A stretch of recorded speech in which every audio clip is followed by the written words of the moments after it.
കൈ നോക്കിയോട് ഹല്ലേലൂയ പറഞ്ഞേ. ഇവനെ കണ്ടിട്ട് ഇഷ്ടമായില്ല നിങ്ങൾക്ക്? ഇഷ്ടമായി. അപ്പൊ തിന്ന് ചിരിച്ചതൊക്കെ ഇങ്ങോട്ട് സത്യം പറഞ്ഞാല് ഭയങ്കര യാദൃശ്ചികമായിട്ടാണ് ഇങ്ങോട്ട് വന്നത്. എൻ്റെ വീടിൻ്റെ അടുത്തുള്ളൊരു അപ്പച്ചൻ ഇങ്ങനെ വന്നു, ഇങ്ങനെ ഇത് ധ്യാനമായിട്ടുണ്ട്, അപ്പം പുള്ളിയുടെ കൂടെ വണ്ടി ഓടിക്കാനായിട്ട് വരാമെന്ന് ചോദിച്ചു. എന്നിട്ട് ഞാനിങ്ങനെ ആലോചിച്ചിട്ട് പറഞ്ഞു വരാം, അങ്ങനെ പറഞ്ഞു. അനന്തരം പറഞ്ഞു അങ്ങനെ പോരാന്ന് പറഞ്ഞു.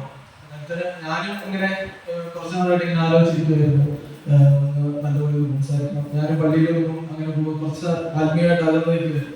അനന്തരം ഇങ്ങനെ ഒരു മനസ്സിലൊരു ഇതാവുക നോർത്ത് അങ്ങനെ വരാമെന്ന് പറഞ്ഞു. അപ്പം അനന്തരം കൂടെ വേറെ കുറച്ച് പേര് വരാനുണ്ടായിരുന്നു. അനന്തരം ഞാനൊരു കുറെ പ്രായമുള്ളവരൊക്കെ ആയിട്ട് പോകുമ്പോൾ ഞാൻ ഭയങ്കര ശോഭമായിരിക്കും. നമ്മള് ഇങ്ങനെ ഇതായിരുന്നു ഓർത്ത് ഞാൻ എൻ്റെ കമ്പനിയുടെ ഫ്രണ്ട്സിനെയൊക്കെ വിളിച്ചു. എന്നിട്ട് അവര് വന്നില്ല. ഞാനൊന്ന് കേട്ടപ്പോഴേ അവര് ഓടി. അപ്പം ലാസ്റ്റ് അവരും ഇല്ലെന്ന് പറഞ്ഞു. ഞാൻ എന്നിട്ട് പപ്പാച്ചിനെ വിളിച്ചു. പപ്പാച്ചിക്കും ആദ്യമേ പോകാന്ന് പറഞ്ഞിട്ട് ഉണ്ടായിപ്പിന്നൊക്കെ പറഞ്ഞ അതിന്റെ ലാസ്റ്റ് പപ്പാച്ചി വരാന്ന് പറഞ്ഞു. ഇവനെ കൂടുതൽ കൃപ കിട്ടിയത് അപ്പച്ചിക്കത്, ഇവന് കിട്ടി അല്ലേ? എന്നിട്ട് അങ്ങനെ എന്നിട്ട് ഞങ്ങൾ അവിടുന്ന് വന്നു. ഇവിടെ വന്ന് കയറിയതിന് എനിക്കൊരു ഇത് ഇവിടെ ഒരു ധ്യാന കേന്ദ്രത്തിന്റെ ഒരു ഒരു ഇതൊന്നും ഇല്ലല്ലോ. അതായത് ഞാനൊരു ഒരു സംശയം പോലെ എനിക്ക് ഉണ്ടായിരുന്നു. നല്ല സംശയം ഉണ്ടായിരുന്നു. സംശയം പോലെ നല്ല സംശയം ഉണ്ടായിരുന്നു. എനിക്ക് ആദ്യം അത്ര വിശ്വാസമൊന്നുമില്ല. ധ്യാനത്തിനൊന്നും ഞാൻ അങ്ങനെ പങ്കെടുത്തിട്ടുമില്ല. എനിക്ക് യാതൊരു നല്ലൊരു അങ്ങനത്തെ ഒരു വിശ്വാസമൊന്നുമില്ലായിരുന്നു. ഈ കാർച്ചൽ പൂച്ചയൊന്നും എനിക്ക് അങ്ങനെ ഒരു ഇതിലായിരുന്നു. എന്നിട്ട് പിന്നെ വന്നു. എന്നിട്ട് ഞങ്ങൾ കൊണ്ടുവന്ന അച്ഛനാണെങ്കിൽ അപ്പനാണെങ്കിൽ എന്തോ ആവശ്യമായിട്ട് പോയി. നമ്മളവിടെ കൂടെ തള്ളിയിട്ട് പോയോ അങ്ങനെ പറഞ്ഞു. എന്നിട്ട് ഞാൻ വൈകിട്ടായിട്ട് എനിക്ക് സത്യം പറഞ്ഞാൽ വൈകിട്ട് താല്പര്യം. ഞാൻ കൗൺസിലിങ്ങിന് പോയിട്ട് കഴിഞ്ഞപ്പോഴാണ് എനിക്ക് കാര്യം മനസ്സിലായത്. അന്നേരത്തേനും കൗൺസിലിങ്ങിന് പോയപ്പോഴും ആദ്യമേ ഇങ്ങനെ പറഞ്ഞു, എന്താ പറയുക, ആത്മീയമായിട്ട് ആരംഭിക്കുമല്ലേ അങ്ങനെയൊക്കെ നമ്പറായിരിക്കും. അത് കഴിഞ്ഞ് എന്റെ ലൈഫിൽ നടന്നൊരു ഇൻസിഡന്റ് ട്രിപ്പ് പറഞ്ഞു. ഇങ്ങനെ സംഭവിച്ചായിരുന്നു. ഒരു ബൈക്ക് ആക്സിഡന്റ് ആയിരുന്നു. വണ്ടി എങ്ങനെ മറഞ്ഞു എന്റെ അടുത്ത് പറഞ്ഞു.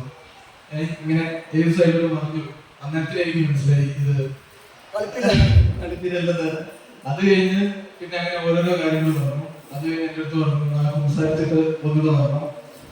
അത് കഴിഞ്ഞ് ഞാൻ പിറ്റേ ദിവസം സംസാരിച്ചു. അങ്ങനെ പപ്പാച്ചിക്ക് ഒരു ഇതുമില്ലേ. ഞാൻ പപ്പാച്ചി നാളെ പോയാൽ ഞാൻ പോകാന്നൊക്കെ പറഞ്ഞു പപ്പാച്ചി നിൽക്കുക. അതായത് ഞാൻ എൻ്റെ പപ്പാച്ചി പറഞ്ഞു. ഞാൻ പപ്പാച്ചി പറഞ്ഞു പപ്പാച്ചിക്ക് മനസ്സിലായി. പപ്പാച്ചി കൗൺസിലിങ്ങിന് പോകാൻ പറഞ്ഞു. പപ്പാച്ചിക്ക് പോകാൻ മടിയാണ്.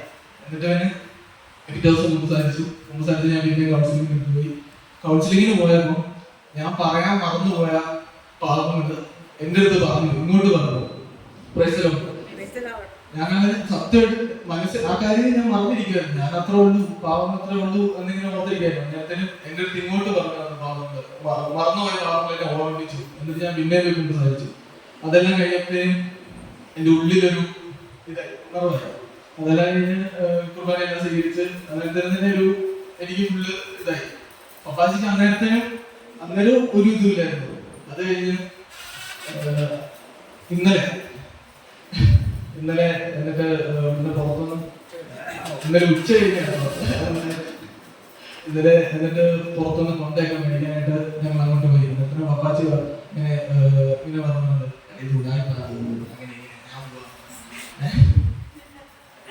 സത്യമായിട്ട് എന്റെ ചെവിയില പറഞ്ഞേ, ആരും കേട്ടിട്ടില്ല.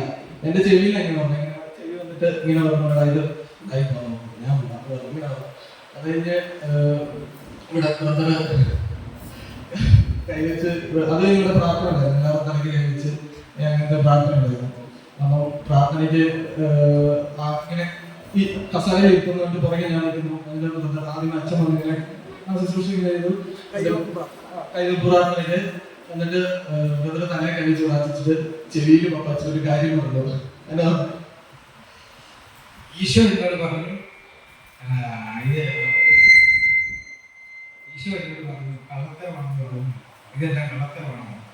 അപ്പം ഞാൻ മോനോട് പറഞ്ഞു, ആരും അറിയാതെ ഇവരുടെ ചെവി പറഞ്ഞ, ഇവിടെ ഒന്നാമത് മിണ്ടാൻ പറ്റില്ല ആരുമായിട്ട്. ഇവന്റെ ചെവി പറഞ്ഞ കാര്യം അവിടുന്ന് മാതാവ് പറഞ്ഞ് ഇവിടെ പോയിട്ട് എന്നോട് പറഞ്ഞു